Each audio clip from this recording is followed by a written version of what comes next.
অতীতে অনেক খেলা খেলেছেন, এখন কিন্তু জনগণের খেলা শুরু হয়েছে।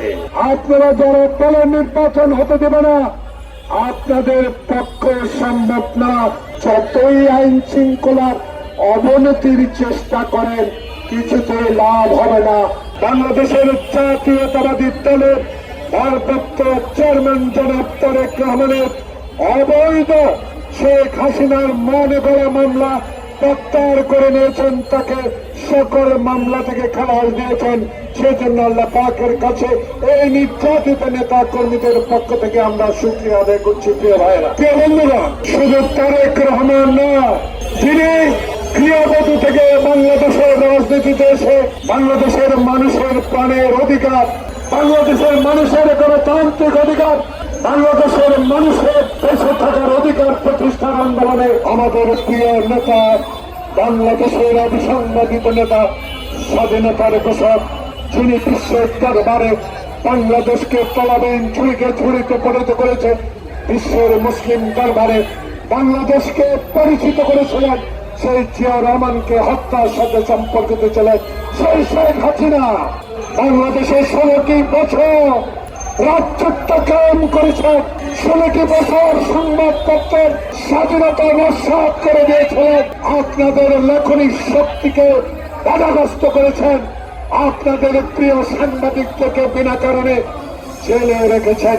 শুধু আপনারা নয়, বাংলাদেশে যারা গণতন্ত্রের কথা বলতো, বাংলাদেশে যারা মানুষের অধিকারের কথা বলতো, বাংলাদেশে যখন মানুষের ভোটাধিকারের কথা বলতো, বাংলাদেশে যখন দ্রব্যমূল্য উদ্ধৃতির কথা বলতো, যখন বাংলাদেশে নিয়মিত না অনিয়মিত বিদ্যুতের দাম বাড়িয়ে দিলে প্রতিবাদ করতে পারত না, দ্রব্যমূল্যের ঊর্ধ্বগতির প্রতিবাদ করতে পারত না, সেই শেখ হাসিনার 16 বছরের ইতিহাস আজকে নতুন করে বলার কোনো প্রয়োজন নাই। ফেব্রুয়ারি যখন নির্বাচন ঘোষণা করলেন, হবে রোডম্যাপ ট্রেন চালুর ব্যবস্থা করলেন, তখনই আমরা শুনতে পাই নানা গুঞ্জন, তখনই শুনতে পাই নুরুর উপর অত্যাচার, তখনই শুনতে পাই পিয়ার, তখনই শুনতে পাই নির্বাচন নিয়ে ষড়যন্ত্র, তখনই শুনতে পাই যারা আমার মায়ের বুক খালি করে 71 সালে বুক থেকে নিয়ে গুলি করে হত্যা করেছে, তারা আমাদের বন্ধু ছিলেন। বন্ধু থাকেন, শহীদ যে আপনাদেরকে ক্ষমা করেছিল।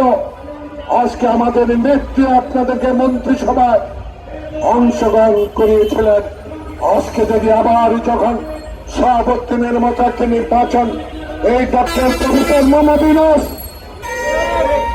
তাই আজকে গণতন্ত্র ফোরামের এই সভা থেকে একজন রাজনৈতিক কর্মী হিসেবে বাংলাদেশের স্বাধীনতার যুদ্ধে খালি পায়ে অংশগ্রহণ করা একজন যোদ্ধা হিসেবে অনুরোধ জানাবো, যখন 18 কোটি মানুষ 16 আগস্টের বিপ্লবের পর তারেক রহমানের অখণ্ড সমর্থনের মধ্য দিয়ে বাংলাদেশে গণতন্ত্র প্রতিষ্ঠার একটা পথ সুগম হচ্ছে, সেই পথকে বাধা দেওয়ার আবার আপনারা ষড়যন্ত্র শুরু করেছেন।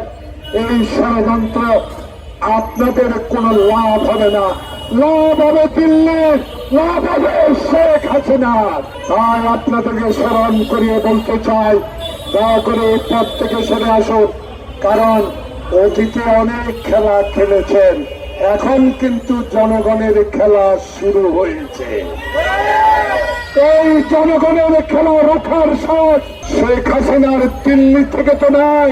আপনারা যারা বলেন পিয়ার, আপনারা যারা দলের নির্বাচন হতে দেবে না, আপনাদের পক্ষে সম্ভব না, কারণ দেশের জনগণ প্রফেসর মোহাম্মদ ইউনূসকে সমর্থন দিয়ে এই সরকার পরিচালনার দায়িত্ব দিয়েছে।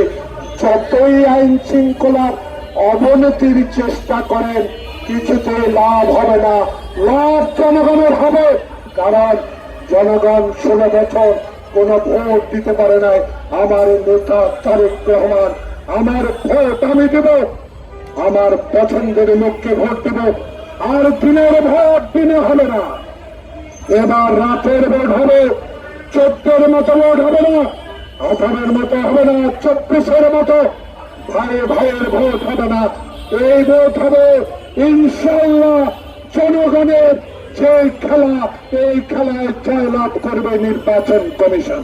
আসুন, মতবিরোধ থাকতে পারে, দল নিয়ে মতবিরোধ থাকতে পারে, কিন্তু বাংলাদেশের স্বাধীনতা, বাংলাদেশের ৭১ যুদ্ধ, বাংলাদেশের সংবিধান নিয়ে কোন কথা আর মানা যাবে না। নির্বাচন সংবিধান মতে এই ইন্টেরিয়াম গভর্নমেন্টের আন্ডারে হবে।